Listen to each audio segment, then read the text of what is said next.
Hi, it's Monday, December 8th, 2025. You're tuned into Why America. I'm Leeja Miller. We need to talk about what's going down at the Supreme Court today, even though on paper it seems like a bit of a snooze fest, because the consequences of today's oral arguments and the justice's ultimate decision in the case Trump v. Slaughter could have widespread ramifications on long-standing protections of our rights, could lead to dramatic economic instability, and could deeply impact the stability and reliability of all of our elections going forward. I try to avoid being fear-mongering on this channel, but the potential implications of the court's decision on this case, if they decide to make a sweeping ruling, kind of makes me a little nauseous. And I think everyone in this country needs to understand what's going on in this case and what the potential implications are. And it's a kind of complex area of law that can be really boring and easy to overlook. So grab a cup of something warm and cozy, get your latest craft or mindless task, and settle in, pals, because today we're talking about how one little boring area of law, known as administrative law, might completely royally fuck us all over in the new year, and just in time for Christmas. I'd like to thank my partner on today's video, PDS Debt. Credit card debt sucks. I have struggled with it. I know how stressful and overwhelming it can feel to watch those debts pile up, and it's so hard to live your life under the constant strain of worrying about credit card debt, on top of, literally everything else going on right now. And of course, it's the credit card companies that win when you have to keep paying them huge amounts of interest every month. It can feel so good to finally take back control of your life by tackling those big, scary debts, especially if you can get a little help along the way.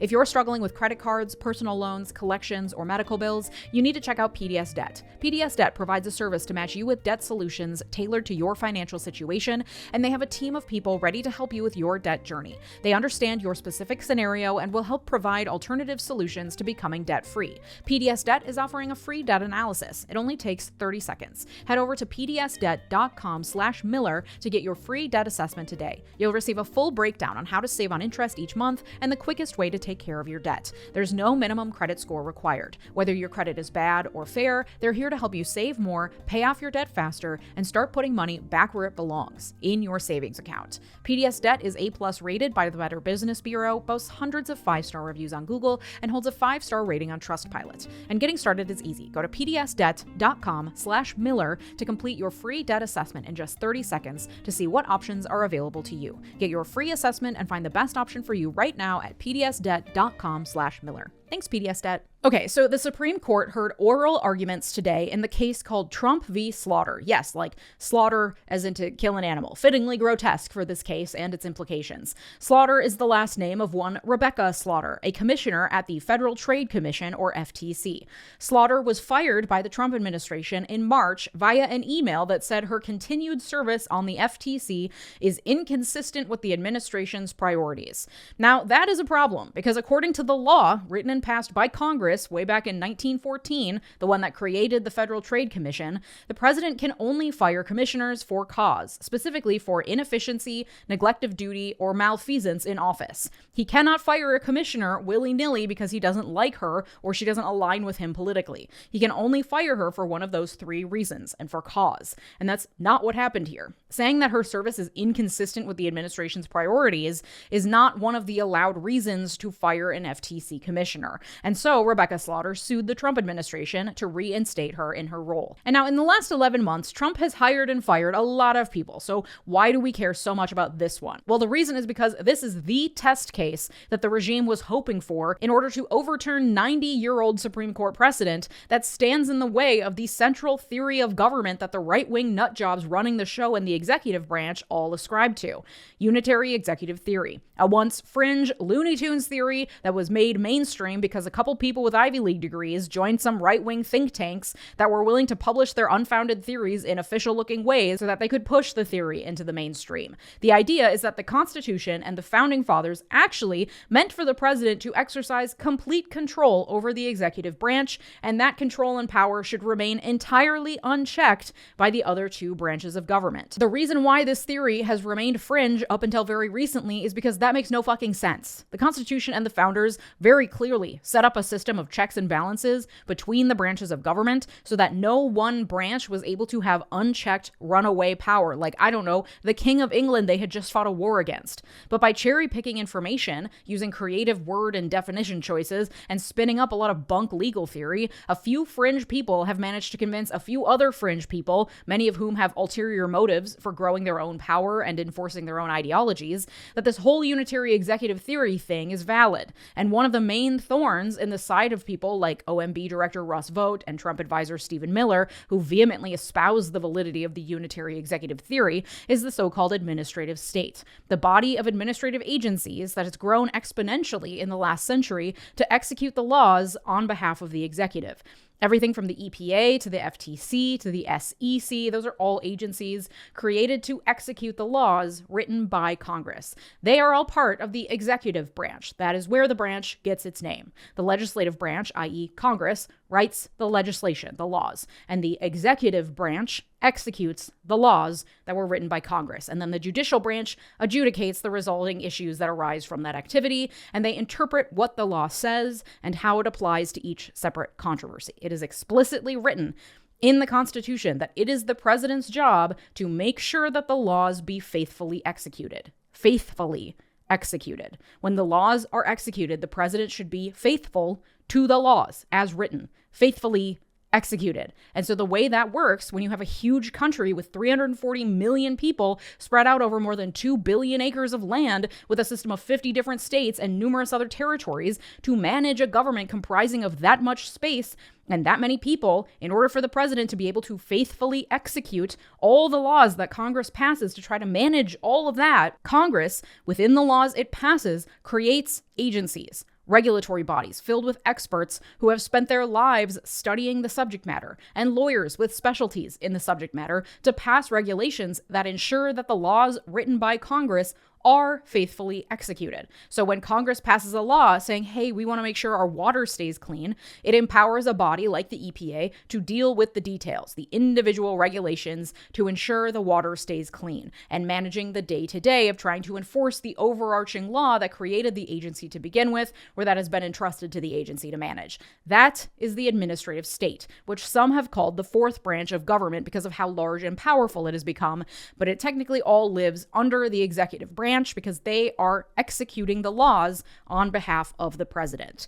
Within those administrative bodies, Congress has from time to time created some agencies that are meant to be politically insulated, that are dealing with issues so important that Congress intended to shield the agency from any sort of interference from presidents based on solely political calculations that could hinder the agency's ability to do its job, to faithfully execute the laws as written by Congress. The Federal Trade Commission is one such agency. Its mission is to protect us, the American consumer, from unfair methods of competition through law enforcement, advocacy, research, and education. Does it do a good job of this? Frankly, no. Frankly, we have antitrust laws on the books that no one besides my queen and channel favorite Lena Khan has bothered touching in the decades since Reagan took a hammer to anti-monopoly enforcement in this country. But in theory, their role is to protect all of us from unfair trade practices. In order to shield the FTC from the political whim of whomever is in office at any given time, Congress set up the FTC to be headed by a group of 5 commissioners, nominated by the president and confirmed by the Senate to serve 7-year terms, and no more than 3 can be from the same political party. This means that the commission is bipartisan and, at least in theory, more able to impartially adjudicate issues without a president breathing down their neck and influencing the outcomes to benefit whatever industry or powerful business interest he wants. And the reason why this case about the FTC and Rebecca Slaughter is interesting and consequential and was likely hoped and prayed for by this regime when they decided to fire Slaughter earlier this year is because this exact case was already decided by the Supreme Court 90 years ago in a case called Humphrey's Executor. In that 1935 case, President FDR fired an FTC commissioner named William Humphrey because FDR determined that the aims of the FTC would be best carried out by personnel of his own choosing. Basically, FDR wanted to make sure members of the FTC were on board with the New Deal. And that's important because with the current Trump regime, it always goes back to the New Deal. When they say make America great again, they're not thinking about post-World War II prosperity. They're thinking about pre-New Deal, small government Gilded Age deregulation. And so what better way to push their agenda and challenge all that has come in the decades since the New Deal than by firing an FTC commissioner with just as flimsy reasoning as FDR had and hoping that she sues so that they can challenge the exact scenario that the Supreme Court already decided 90 years ago. Because back then, the court found in favor of William Humphreys, the FTC commissioner, who by that point had died and his estate was suing for back pay, hence why the case is called Humphrey's Executor. Rip William Humphreys Humphreys, you would have hated Trump v. Slaughter. In the 1935 case, the Supreme Court found that Congress was not ambiguous or unclear when it created the FTC as a commission meant to be insulated from political fights and barring the president from removing commissioners except for inefficiency, neglect of duty, or malfeasance in office. The court then said, quote, "The legislative reports and the general purposes of the legislation all combine to demonstrate the congressional intent to create a body of experts who shall gain experience by length of service, a body which shall be independent of executive authority, except in its selection, and free to exercise its judgment without the leave of hindrance of any other official or department of the government, and to hold that nevertheless the members of the commission continue in office at the mere will of the president might be to thwart in large measure the very ends which Congress sought to realize by definitely fixing the term of office." So you can see how this is a separation of powers issue. Congress wrote the law, and it says what it says. The president's job is not to rewrite the laws or determine what the law says. That's the job of the legislative and judicial branches, respectively. His job is to make sure the laws are faithfully executed. And by going against the express will of Congress and the laws that it writes and firing someone in a manner he is not allowed to do, he is certainly not upholding his job of faithfully executing the laws as they are written by Congress. Pretty straightforward. And over most of the last 90 years, lower court after lower court and the Supreme Court itself have relied on Humphrey's executor when determining the power of the president and interfering with independent agencies. It is one of the key cases you learn in your administrative law class in law school. My admin law professor was from, I think, Hong Kong, and when I think of the case, I hear it in my head in her accent. That's how frequently it's brought up in that class. And the Trump regime is arguing in this case that actually Humphrey's executor has been wrong this whole time. It was wrong the day it was decided, and it's wrong now. And the regime was hoping that Slaughter would bring this case so that the Supreme Court would be given another bite at the apple, another opportunity to hear the exact same scenario and overrule itself. Because this Supreme Court, under Chief Justice John Roberts, what do you know, seems really keen to do just that. And even before today's oral arguments, the conservative justices have made that pretty clear in how they've handled this case. The lower courts in this case found in Slaughter's favor, saying, hello, Humphrey's executor, it's directly on point here. The president cannot do this. It's been established law for 90 years. Goodbye. The U.S. District Court ordered Trump to reinstate Slaughter to her position at the FTC. The Trump regime appealed that, asking the appeals court to temporarily block that lower court order while the case winds its way through court. The appeals court said no, she should be reinstated because, again, hello, Humphrey's executor. The Trump administration clearly had no likelihood of success, arguing that this was somehow different because it's the exact same case. So then, of course, the Trump regime, through U.S. Solicitor General John Sauer, who, if you ever listen to oral arguments at the Supreme Court, he's the one with the voice that sounds like 20 grit sandpaper being rubbed against the inside of your ear canal. Humphrey's executor stands as an indefensible outlier from that line of authority. He appealed that decision up to Big Daddy Supreme Court, additionally asking the court to just rush into hearing oral arguments on the merits of the case without allowing the lower courts to make their own decisions, basically saying, hey, we all know they're going to point to Humphrey's executor. Might as well just move this along so that you guys can go ahead and overrule yourselves in Trump's favor per usual. And the Supreme Court stepped in, went against the lower courts and said, nope, Slaughter's firing still stands. And yes, we're going to just go ahead and move forward with the case now instead of waiting for it to get to us under the normal course of events. That in itself indicates the conservative justices' excitement at the chance to overrule Humphreys, at least in part, because it is the typical practice of past Supreme Courts to allow cases to play out in their regular course and to not make emergency docket or shadow docket decisions that completely upend established precedent.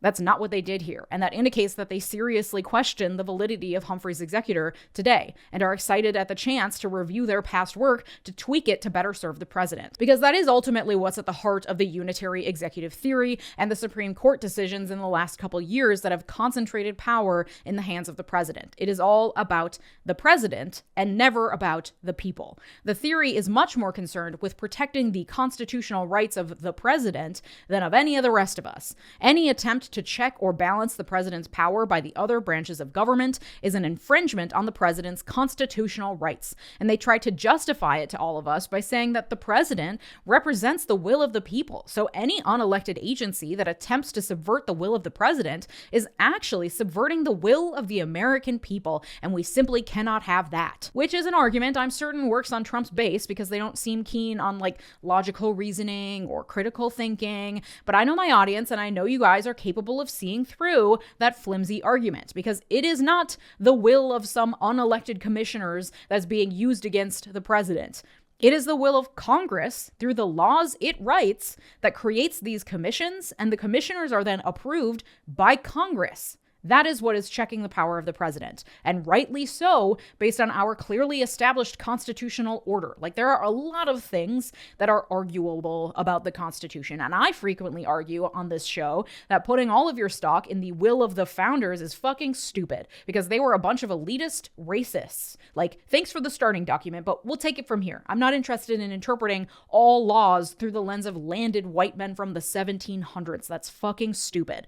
But even if you do deeply care about being true to exactly what the founders wanted, which many of the conservative Supreme Court justices claim to when it suits them, it takes cognitive dissonance and bunk inept legal arguments based on nothing to try to argue that our constitutional order doesn't require the president to be subject to checks and balances by Congress and the judiciary, and that Congress doesn't even more powerfully represent the actual will of the people because we directly elect them, especially the representatives, unlike the president, who is elected by an electoral college. The Trump regime and all of the proponents of unitary executive theory are willfully lying when they try to argue that that's not the case. And it seems like this Supreme Court is ready to use all their many years of Ivy League educations and legal experience to take the theory and spin it into believable sounding legal jargon that looks a lot like law, but is based on fucking nothing. Now, it could be that the Supreme Court justices take a narrow ruling in this case and say Humphrey's executor as a whole still stands, but the FTC specifically has grown and changed so much in the last 90 years that actually here it's mainly serving an executive function now, as opposed to a quasi-legislative or judicial function. And because it's mostly executive, then the president as the head of the executive branch should have full say over hiring and firing, just as it relates to the FTC. Or the court could come out and completely overrule Humphrey's executor, saying it's actually generally not the case that the president can be barred from hiring and firing anyone in the executive branch at will for whatever reason or no reason. It's a violation of his constitutional rights, and Congress is overreaching its authority. That would be fucking insane, but what do I keep saying? If you think, surely they wouldn't rule that way, that would be so beyond the pale, assume they'll do it. Assume they'll do it every time. And maybe you'll be pleasantly surprised if they don't, but they probably will do the worst possible choice. And given the court's excitement about hearing this case, I assume it will be one of those two options, meaning I assume they will not ever find in Slaughter's favor for this case. So it's really a question of how broadly or narrowly they will rule in Trump's favor. But there is the very real possibility that they will rule broadly enough that it will put into question, or answer the question entirely, the independence of all similar agencies. Because if the president can fire a commissioner of the FTC, then maybe he can also fire and replace the commissioners at all other multi-member independent agencies, the kind Congress attempted to insulate from this exact level of political influence. And those types of agencies touch all aspects of our lives and protect many of our rights and liberties. They include the Commission on Civil Rights, the Consumer Product Safety Commission, the National Labor Relations Board, which the court already ruled was not protected from Trump's will, the National Transportation Safety Board, the Securities and Exchange Commission, and the Federal Election Commission. The Federal Election Commission, the FEC, which enforces campaign finance laws and oversees elections. You know, the elections that the Trump regime has been on a mission for the last decade to undermine. Now, the FEC doesn't do a good job of any of this. Its leadership is often ineffective and unable to reach decisions because the members are so partisan on either side of the aisle that they can't get anything done, and there are often vacant seats, so it's not working. But that's Congress's job to fix because they're the ones who write the laws. But my point is, by overruling Humphrey's executor, the Supreme Court would open the floodgates for Trump to remove and replace commissioners overseeing everything from safety on our roads to the rights of unions to anti-competitive practices to our elections. And the timing of this all is very chilling as well. Even though the Supreme Court heard oral arguments today, it can take its sweet old time to make its final decision. All decisions for the term have to be finalized and published by June or July of 2026 for this current term. Given the recent history of the court, they've been stretching it, so probably more like July. Now, they might rush this and come out with a ruling on it in a couple months, or they might not. This means that it could very well be that the Supreme Court issues an incredibly consequential ruling on Trump's ability to hire and fire commissioners at will, not only in the FTC, but also the FEC in July 2026. 4 months before midterms. That's just enough time to absolutely fuck shit up at the FEC, cause complete chaos, and in state commissioners willing to go down whatever rabbit hole Trump makes up about election fraud moving forward. And you know that the Heritage Foundation or Russell Vogt or whatever other creep is behind this scheme already has the list of people at the ready that Trump could name immediately after the ruling comes down to replace commissioners at agencies across the board, especially again at the FEC, so he will exert complete control over agencies that are meant to be independent for a reason, including the one that oversees the money influencing our politics and could therefore look the other way when it comes to certain candidates and not for others, but that also oversees the process of voting. And the implications for the stability and trust in the outcomes of all future elections cannot be overstated. And again, I'm not trying to fearmonger. It could very well be that the Supreme Court makes a super narrow ruling that only applies to the FTC, which would still suck because we are already monopolized to shit, and it will just mean that everything will continue to conglomerate, the wealth will continue to pile into the hands of the 1%, while the rest of us get shittier and shittier products and services because there is no competition and we have no other choices. It could just be that. But it could also be a hell of a lot worse. And it is, once again, our democracy that will continue to be undermined because it will be a president elected by an electoral college calling all of the shots with zero say coming from Congress, which is directly elected by the people. What we want doesn't matter. This is not for us. This is for the continued accumulation of wealth and power in the hands of the few, and the rest of us will suffer for it. We'll just have to wait, potentially until July next year, for the Supreme Court to tell us just how much suffering will come from this case. If you'd like to support my work this holiday season, consider joining here on YouTube by clicking the big join button below or supporting me over on Patreon, patreon.com/LeejaMiller, where you get access to all these episodes completely ad-free. Thank you to my multi-platinum patrons, Christopher Cohen, Amber Arwood, Evan Friedley, Mark, Sarah Shelby, Art, David, Latranger Lucas, Thomas Johnson, Anthony Giles, and Tay. Your generosity makes this channel what it is, so thank you. And if you liked this episode, you'll like the one from last week about why bombing boats in the Caribbean is definitely a war crime. Thanks so much for watching. Have a good day. Bye-bye!